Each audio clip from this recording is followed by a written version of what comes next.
Hi, kitty cats. This month, I am celebrating 3 years as a content creator.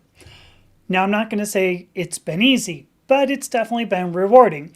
And I actually believe that each of us in the queer community could do exactly the same. So, as motivation, here we go. I'm going to tell you about my story and why getting going as a content creator yourself will actually make the world a better place. So, and then when we're finished with that, with making the world better, let's check in on the Cosmic Wheel sisterhood, because I think sparks are about to fly.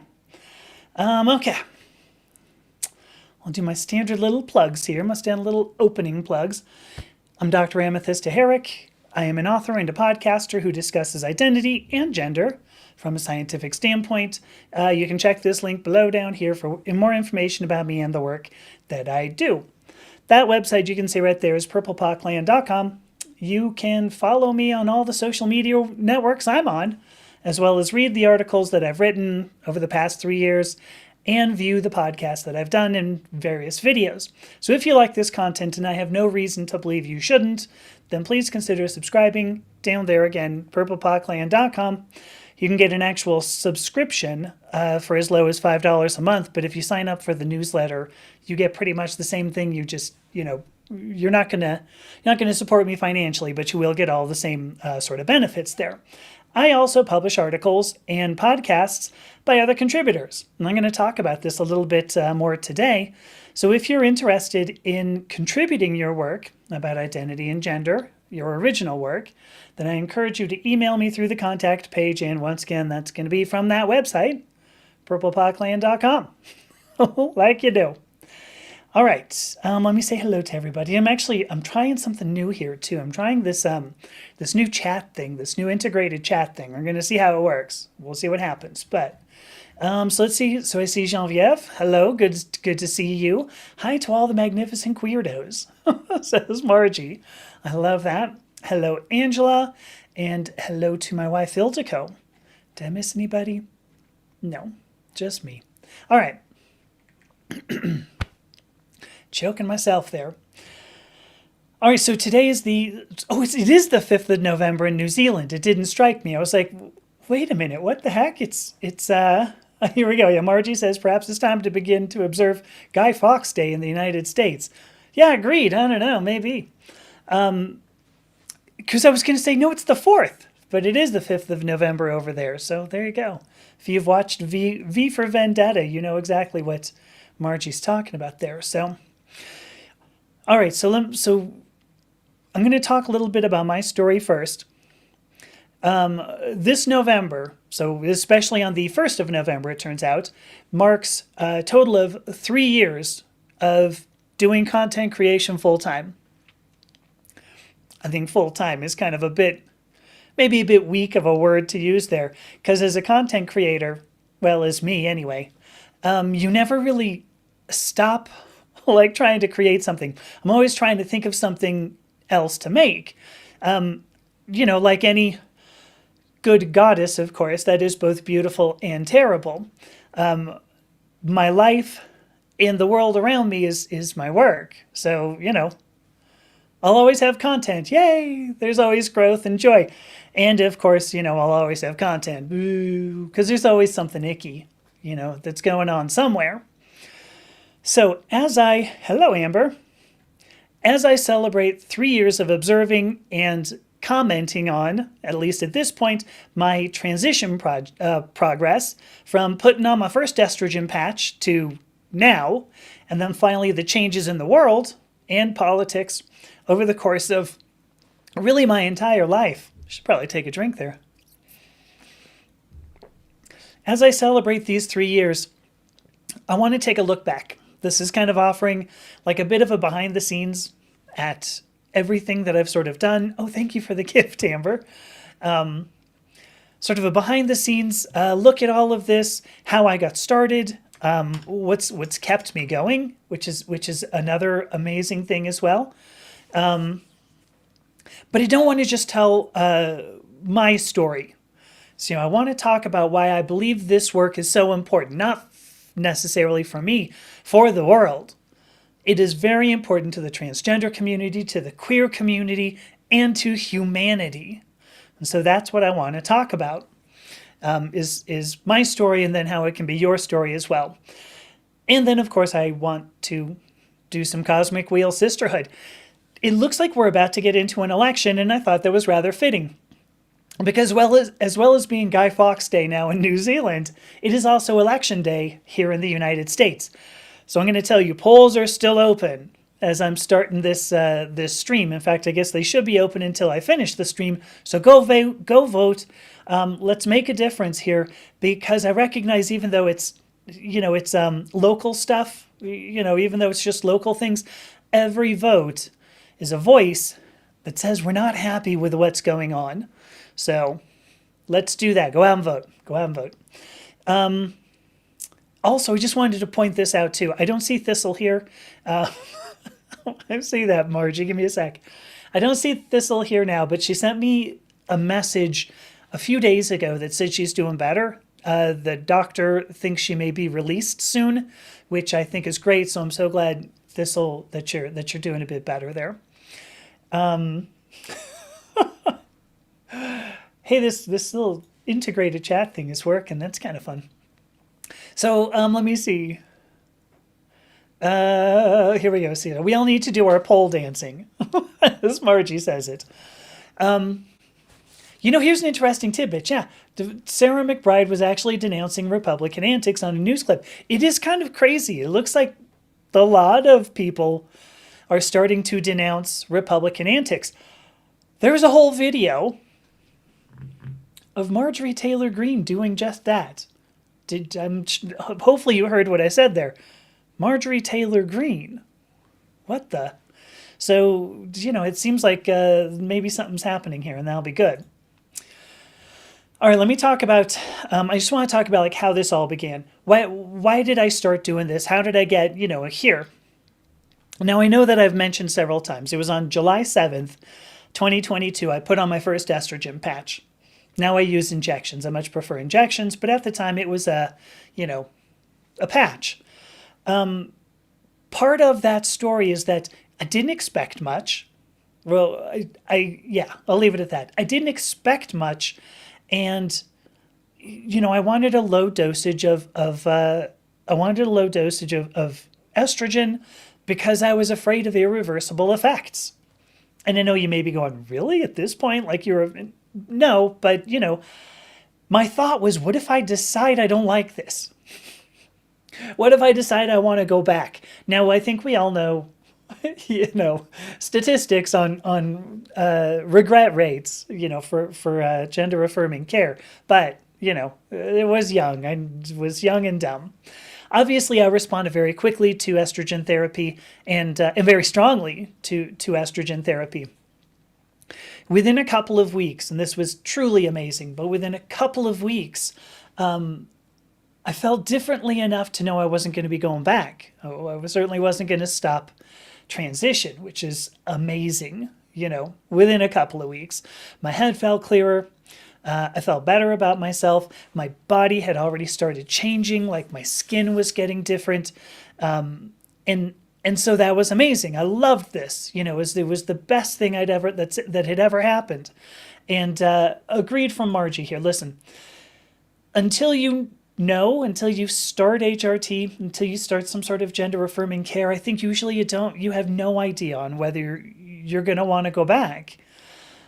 I thought I would try to hedge my bets, and really quickly I was like, nope, not going to happen.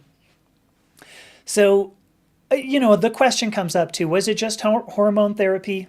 Why did I feel better after 2 weeks?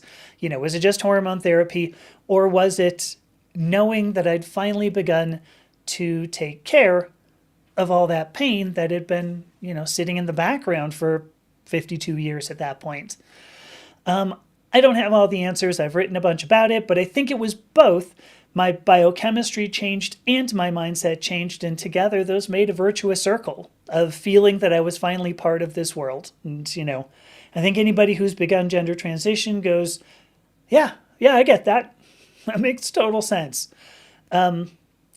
Before I actually started transition, so early 2022 anyway, I was interacting with transgender women on a blog site.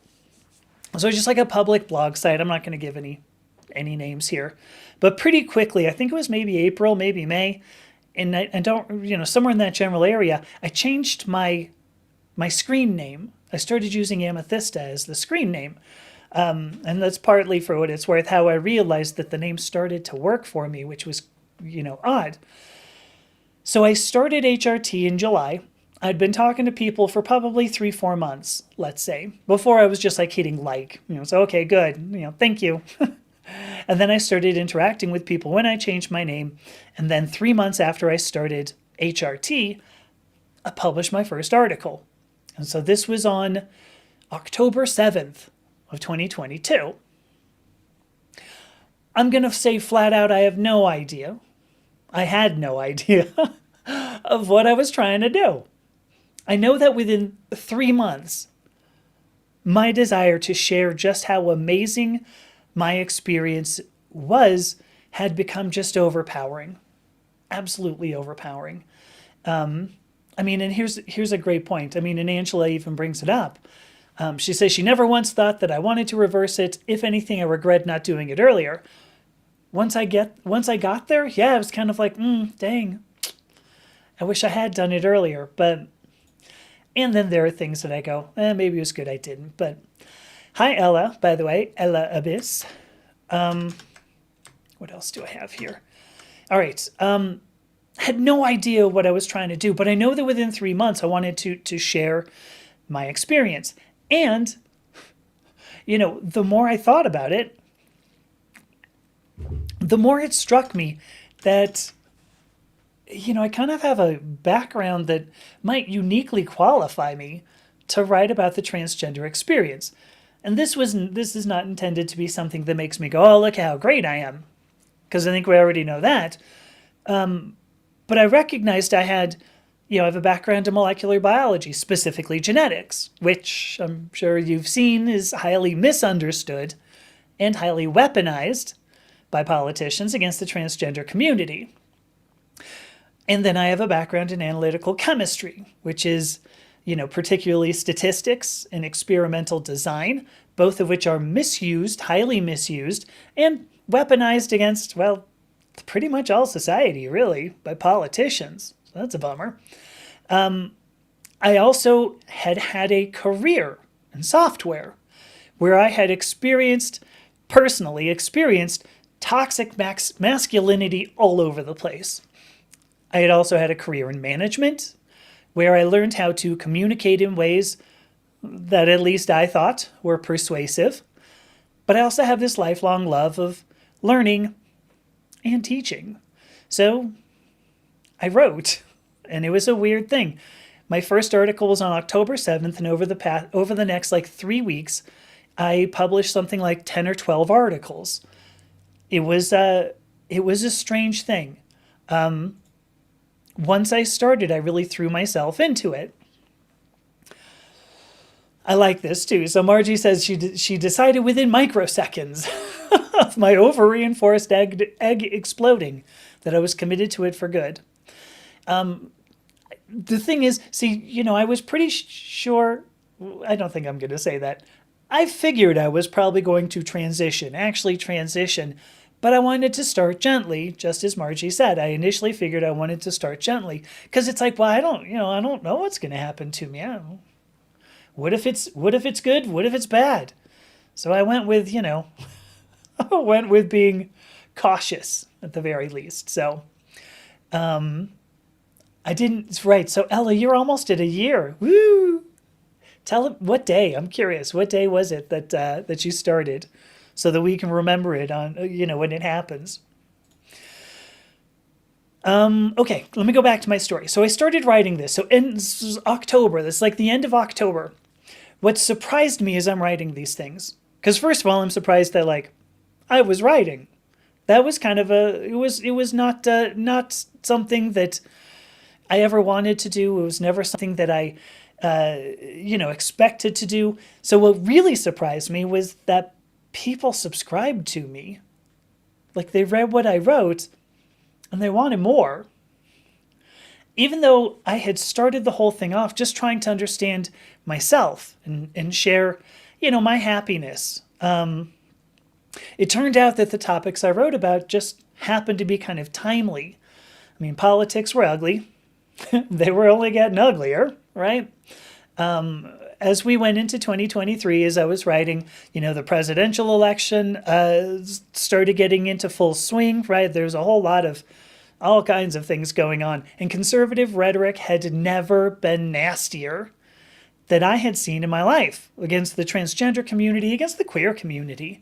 It had never been so ugly as what I was seeing in 2023. So my writing was rather timely. It was kind of weird how it just sort of worked out that way. So after I've written 10 or 12 things now, people go, wow, this is good. Why do you please keep writing? I faced a personal decision. I had 3 months of affirming myself with HRT, with hormone therapy. 3 months of affirming myself and actually beginning to care about myself. Beginning to go, wow, I would like actually to stay in this world. I would like to live. I think that's just how I'll put it. But I also started wondering, had I ever really enjoyed doing science? Had I ever really enjoyed doing technology? Because it is true, I love solving problems. I love teaching, and yes, I love learning, but how much did I really enjoy working on other people's problems?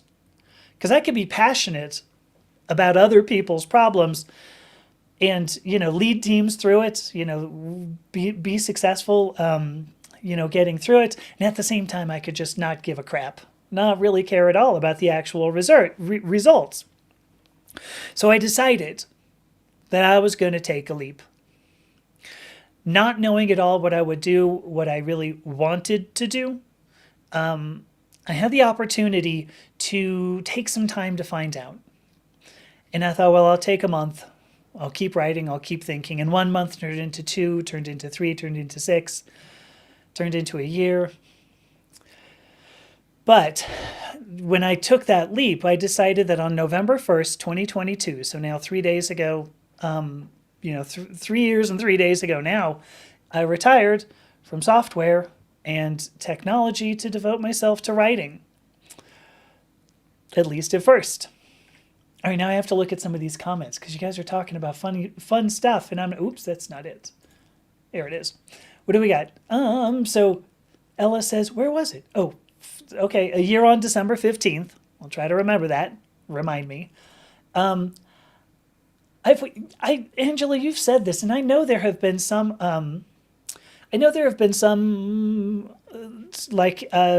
clinical results. The W path has found that there are transgender women who will create milk ducts. I think I was a little too old in order to do that. But an interesting, fascinating thing, my boobs are still hurting. They just started hurting again. And tomorrow's the full moon, so I don't know if that does it too. But there you go. So, wow, December 12th and then December 15th. Well, there you go. I mean, you know what? Margie says she made not a jot of milk, but did receive worldwide hate press. I'm a little unsure how good that is. I don't. Oh, really either. But so dang, Genevieve. There we go. June 2020. Milk dudes. Angela has been on HRT for 32 years. 1 second, Frybird. I'm seeing ya. What else do I have here? No problems. Oh, Genevieve, your 60th birthday. Ooh, that's nice. I love that. Let me see. HRT start. I don't know what we got here going. All right, let me see. It would be interesting. So Margie says, if you like, we can have a talk about lactation induction with the Goldfarb protocol. I think I would be kind of interested in that. I think that would be fun. So remind me of that. Frybird says, Frybird is here. Hi, good to see you. We are talking about milk ducts at the moment, but oops, I'm not hiding that. Ella says she never wanted kids, but the boob growth is a definite bonus. Yeah. All right. So, Frybird says, Margie, she doesn't really know you like that. If we're going to talk about lactation induction. All right. So I was mentioning I was writing. So I was writing as of November. So November 1st, 2022. Right. So now I've retired. And I'm doing just that. So I began with writing, but it's interesting. I kept on thinking of other things to do once I got into 2023. I think you all know I'm a musician. I have a pretty nice setup for recording music, which, this is not it, of course. I have a much better microphone. This is a decent podcasting one, but I had a nice setup for recording music. So I thought, I'm going to start recording podcasts. And I'm going to tell you, this wasn't entirely on a whim. It wasn't like I was like, I'm just going to go make a podcast. What the hell? What I wanted to do was find my voice. And I mean that actually both literally and figuratively. Yeah, Ella, oh, okay, you're a singer. I'm a guitarist, largely. Kind of a miserable, like a mediocre keyboardist. Kind of a miserable lever harpist. And I think that's about it. I'm okay at recording and stuff. Frybird says that one day we will have a band. We are going to definitely, it's going to be like Blind Faith. It's going to be a super group. We'll be like ABBA or Blind Faith, and it'll be great. I think so. So let's see. So I wanted to find my voice, literally because I was working at the time, early 2023, on vocal feminization. So I was like, if I have to record myself, this is going to force me to listen to myself and do something.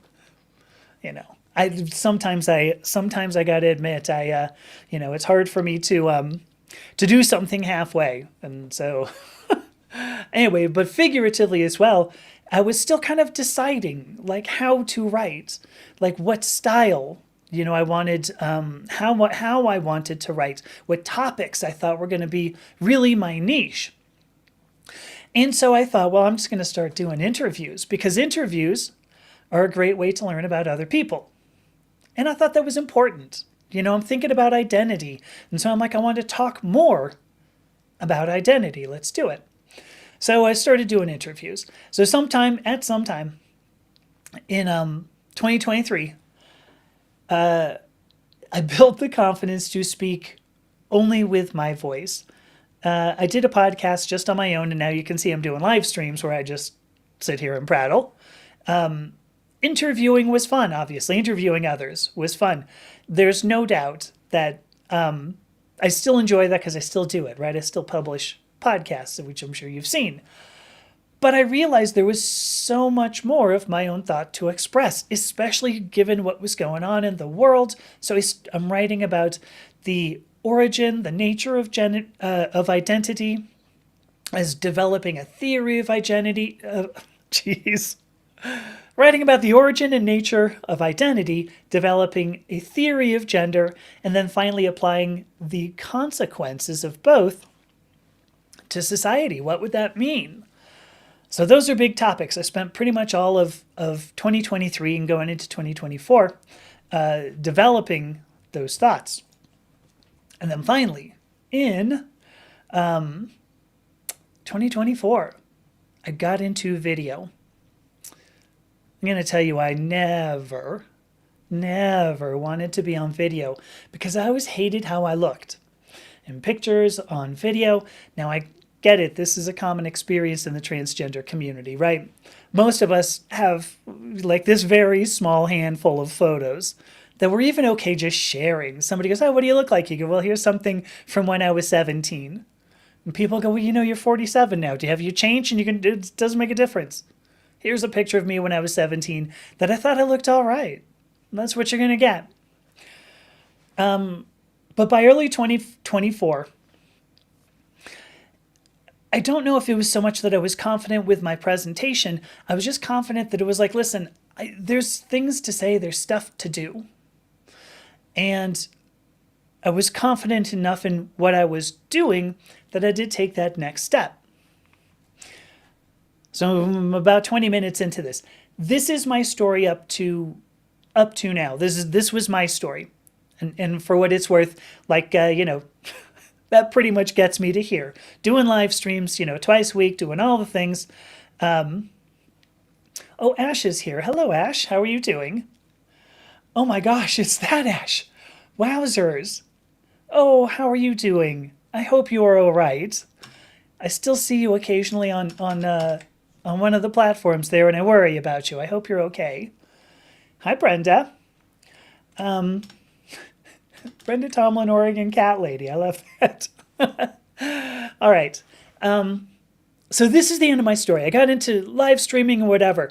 But having told this, and I didn't want to go like forever, having told it, I want to talk about why being a content creator in 2025 is important.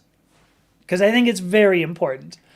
Let me check some comments first. Frybird doesn't like Bjork. All right, well I won't do the little things there. Which I'm sure they had like the little buns on the side of your head, like, Sailor Moon. Or Bjork. What else do we have? So yeah, Margie plays trombone. Oh, I didn't know you played keyboards, Margie.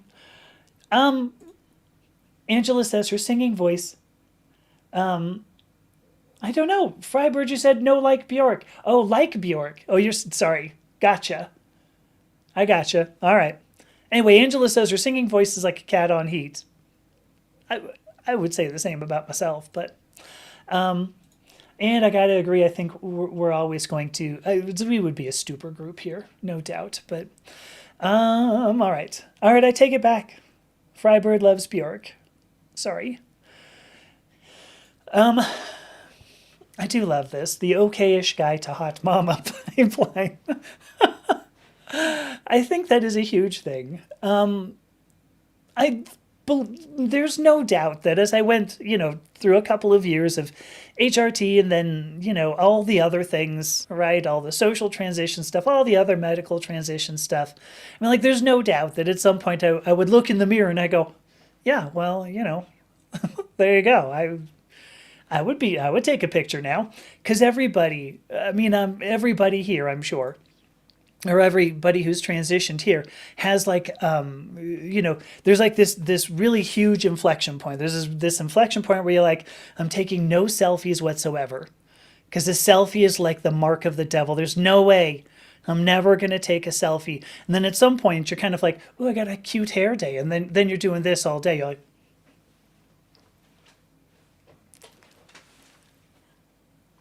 all day you're taking selfies, right?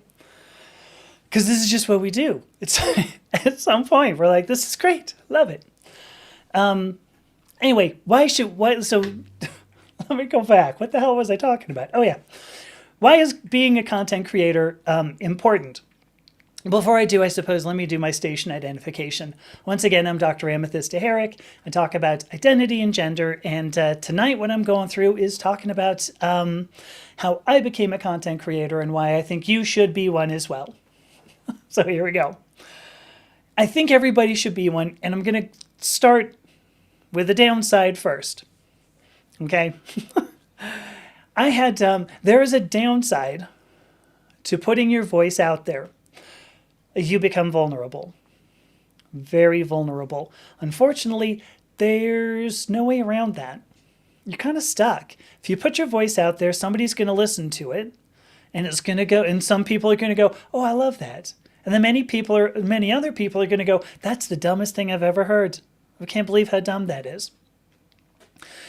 Originally, I started on this smallish blog site, right?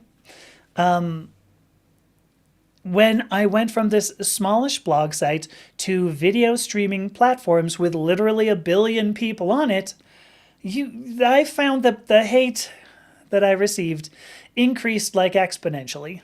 Well, maybe it was linearly. It's not really all that important. The big point was that, on a blog site that has maybe 1 million people on it to 1 billion people watching a video, oh, it hurt. And I will tell you, criticism, unfortunately, is going to be part of the experience. it's hard. The reason why I am bringing this up is because it's important to be able to take that. I guess the best way to handle the criticism that comes out at you is actually, first of all, to take it gracefully and assume the best, which is kind of hard to do. To think that somebody might mean well, because it turns out there are a lot of people who do mean well, but they can't express what they're trying to say very well. That's painful when you get somebody who uses language that you go, ooh, what is that? Are you serious? How could you possibly? Ugh. But sometimes people mean well. And if you bark at somebody, like if you go back or bite, maybe if you bite somebody who does mean well, you're going to lose the chance to affect them.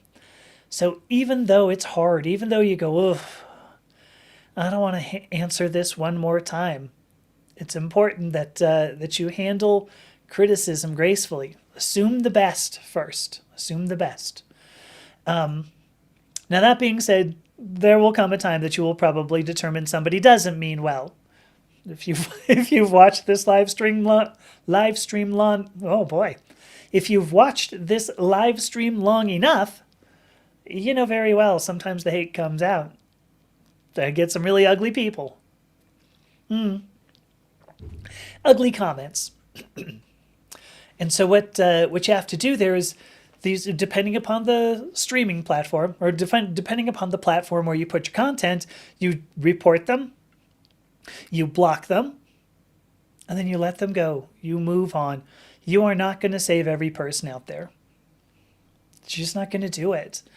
The last thing, and I struggle with this, I've talked about this over the past, really about month here. You have to care for yourself. If telling your story is draining you, you need to stop. And I think that's the big thing. So that's the downside. That's the downside. I do. So Margie says, moderating. Oh, so here we go. Here's a little.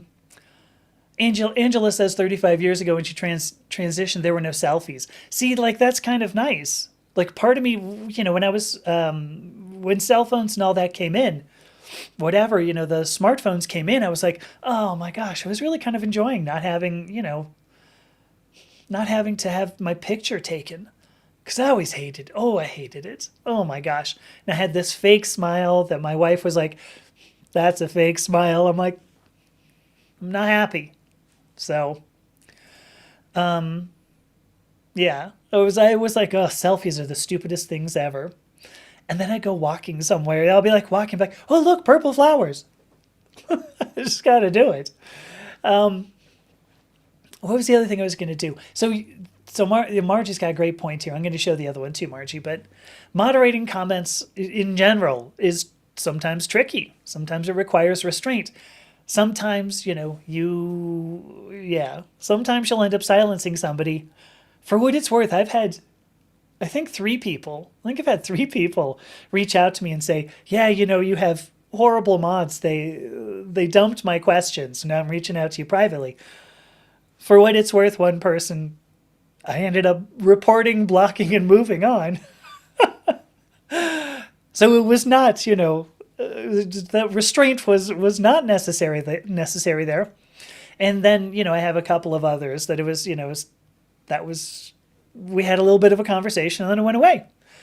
Yes, Frybird, you are a good mod, as is Margie, I believe. So I'm going to pin this because I want to come back to this, Margie. Margie says the same hazard of exposure is there on anyone fearlessly representing. Ask me how I know. Yeah, we don't have to. I think all of us recognize that. So here's the thing. Why I believe everybody should become a content creator. Everybody in the queer community should become a content creator. Every story, and I mean that, every story has value in understanding the human experience. And maybe you go, nah, I'm super boring. Wrong. That includes yours. Your story is very important in understanding the human experience. because we're all part of the human experience. There's not one person that you go, we don't really need that story. There are some people who'd be nice if we could kind of, sort of just, we didn't have to listen to their story, or we just didn't have to listen to them, I suppose. But it is the human experience, and understanding the human experience is how we end up understanding each other. So your story is important to that. It's dreadfully important. It is critical that we get more queer stories out there. I'm stunned at this. I'm in my mid-50s now, right? 55. So I've watched queer representation over the course of, 55 years, really, 10 years, 45 years, certainly. It is critical that we get more of our stories out there because we're still largely portrayed in the media as kind of weirdos. I think that's less so for gay men. I mentioned, we were talking last week about, how some things have become a bit more mainstream. So it's less so for gay men, less so for lesbian women. I don't think it's any less now for the gender diverse community. I think it's certainly true that we are portrayed as weirdos. So the more stories we tell, the more experiences, the more our experience gets.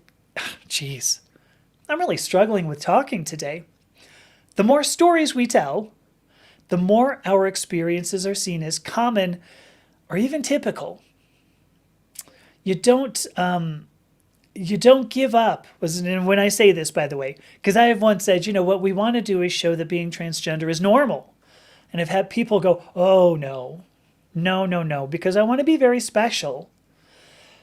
When you tell your story, you're not giving up how important your lived experience is.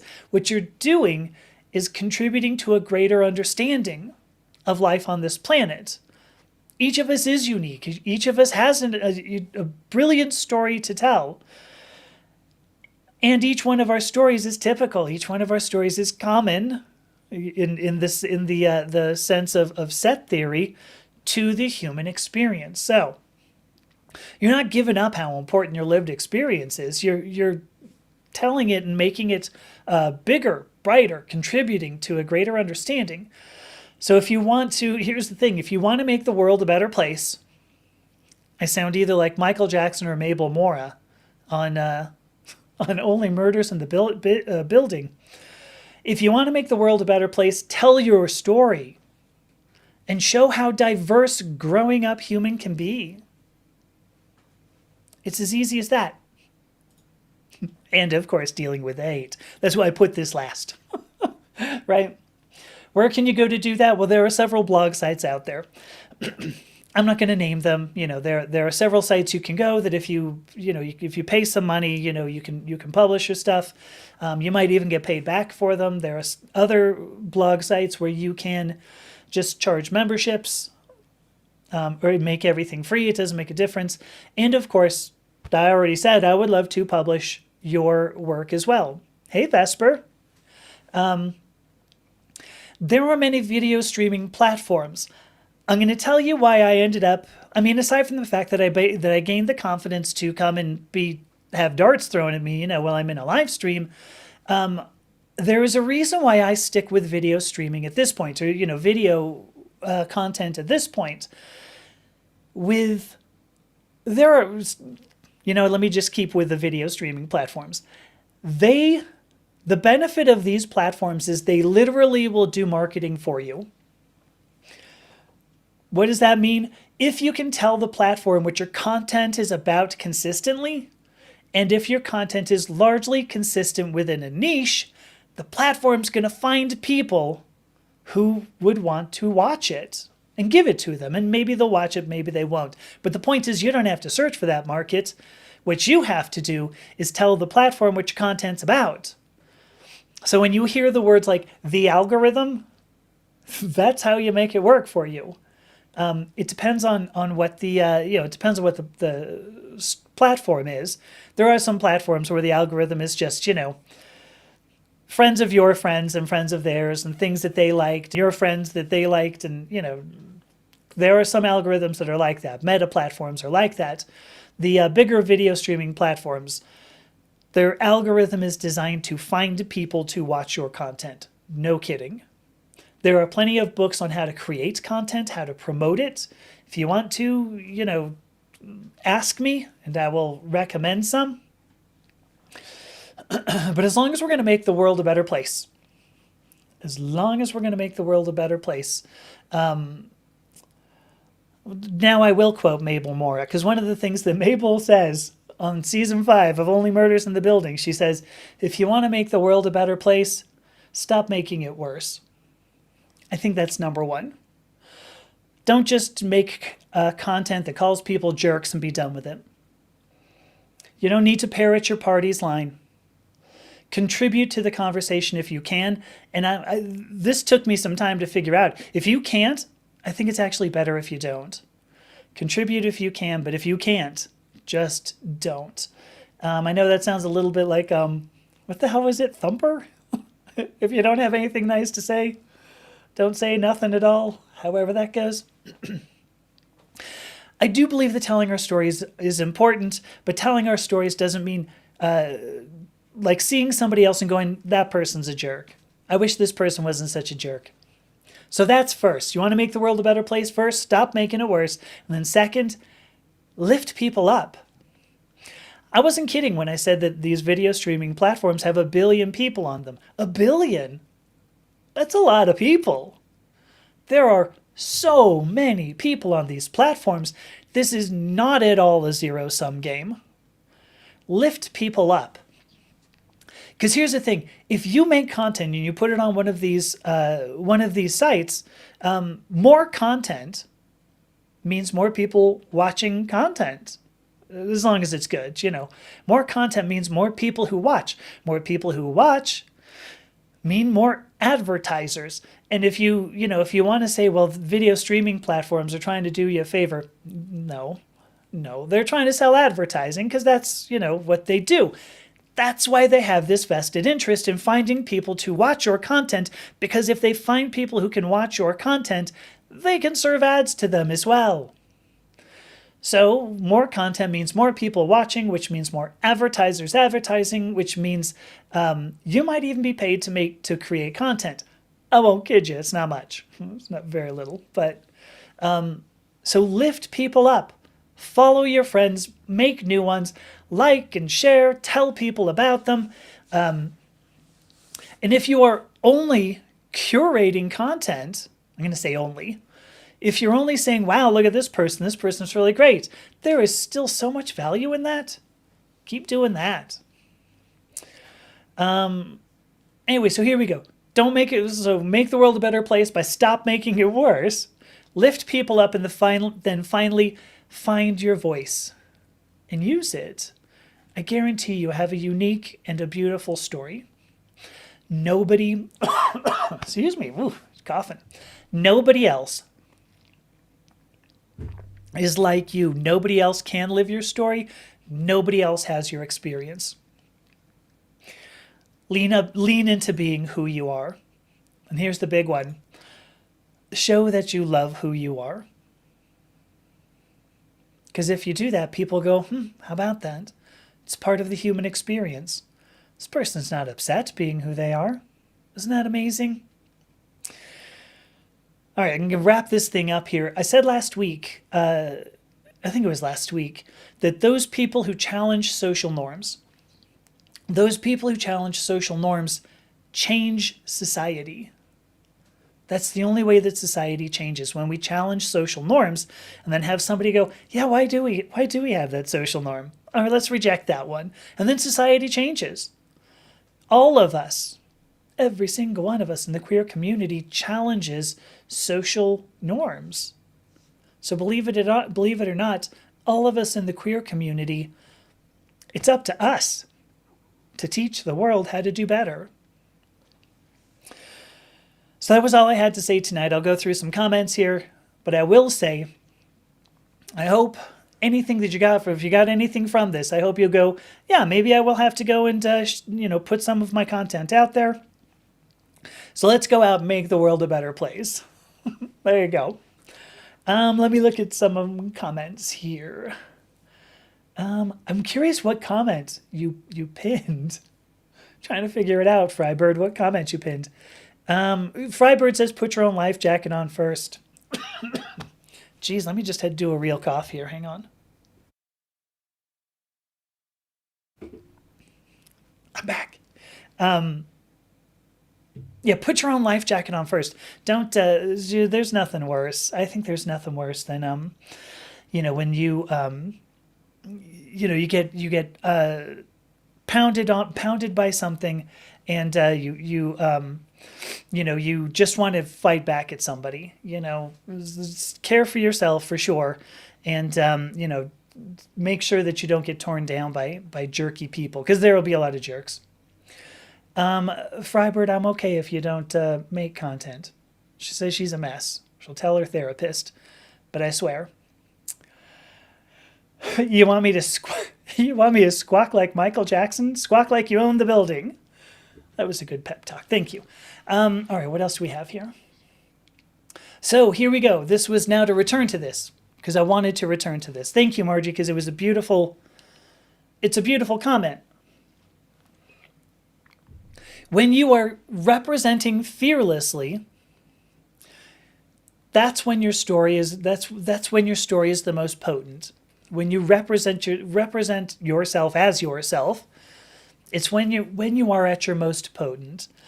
And it is also when you are at your most vulnerable, which is a bummer, because you're like, look at how great I am, and somebody goes, oh no, you're awful, and you go, ooh, dang, that was harsh. You definitely have a hazard of exposure anytime you are representing yourself, period. It's dumb. You would think that the people would see who you are and go, oh my gosh, look, you're representing fearlessly.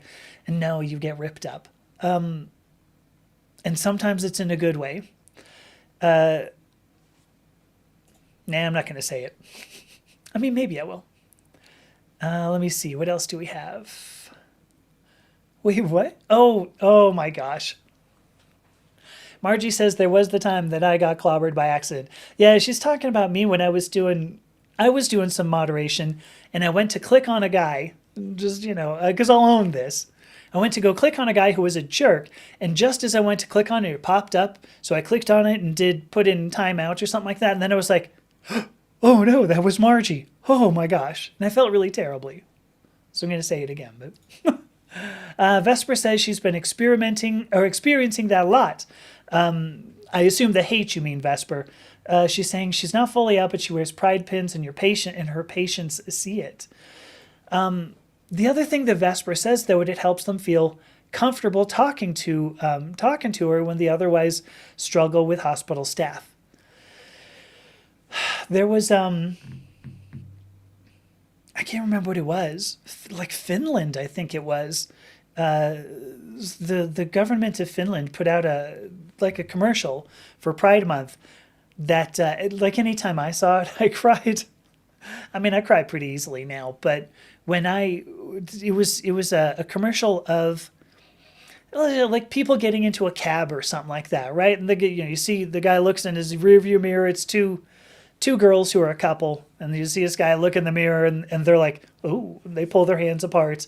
And then he puts his hand over on the shift knob or something, and he's like, has a pride something, and they go, we're okay. And then they take their hands again. Yes, you saw that one, Vesper? Oh, it made me cry.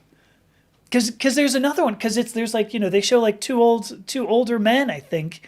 They're walking together hand in hand, and I was like, oh, now that's not representation you see all the time, right? I thought it was beautiful. I'm getting goosebumps thinking about it again. It's so easy for me to get emotional here. So here's another great thing. So I'm just going to prove a couple of points here. Margie says she failed to see her own transness for over 2 decades, precisely because my story was different from the transgender people she knew. And that's why your story is so important. Because I will guarantee there's somebody else who can read it and go, huh, is that what I've been doing? I don't know. So Vesper says same. Oh, Frybird says she wants her gay dad to get married so she has a full set. I agree. I think that'd be sweet. So anyway, Margie, I agree with you. Here's an interesting. So Angela. So both of us. This is. Angela says when she was young, people didn't know what a transgender person was, so people didn't look for them.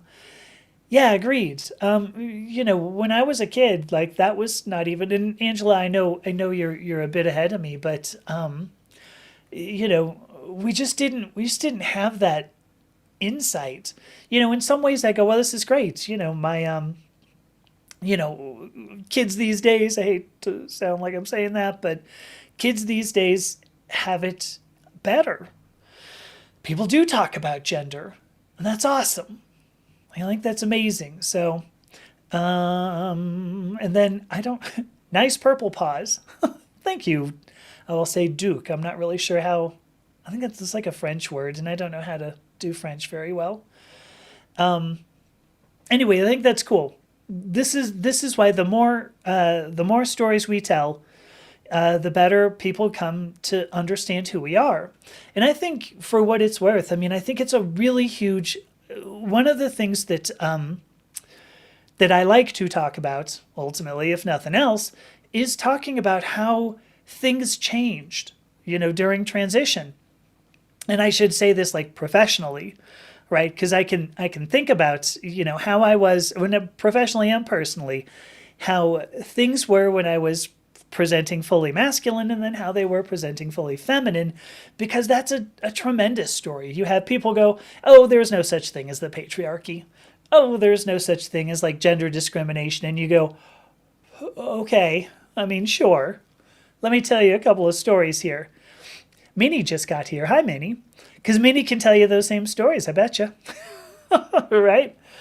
So anyway, those are good. And I've gone on a few podcasts where, like, industry type, podcast type things where people go, well, you've always had these, certain privileges, which I go, well, yes, some privileges, and those privileges fall away. It's interesting how things change. And I think that's a tremendous story, because it shows how much social norms are, it shows how much social norms drive so much of behavior. And again, just to go back to what I was saying, if you can challenge those social norms, you can change society. Let's do it. Let me see. Margie says, as we've been streaming, she did her nails as a metallic transgender flag. I'm kind of liking that. Okay, cool. So Duke, okay. So I got my name right. This their family. Cisgender, he, him. Thank you. So his family's Chinese Vietnamese. Nice. Well, thank you so much for dropping in here. I totally appreciate that. I'm talking about identity and gender. Mostly I was talking about what it's like to be I'm talking about what it's like to be a content creator, because I want all of us. I want all of us to do this. When I was writing those notes, and I said, don't be a jerk, don't just call other people jerks, don't have that be all your content. I would love to see a day when everybody, in the queer community in particular, is making content, and it's all super positive. We just go, look at how great our lives are. This is so amazing. Look at how we can do all these things that other people can't do, yada, yada.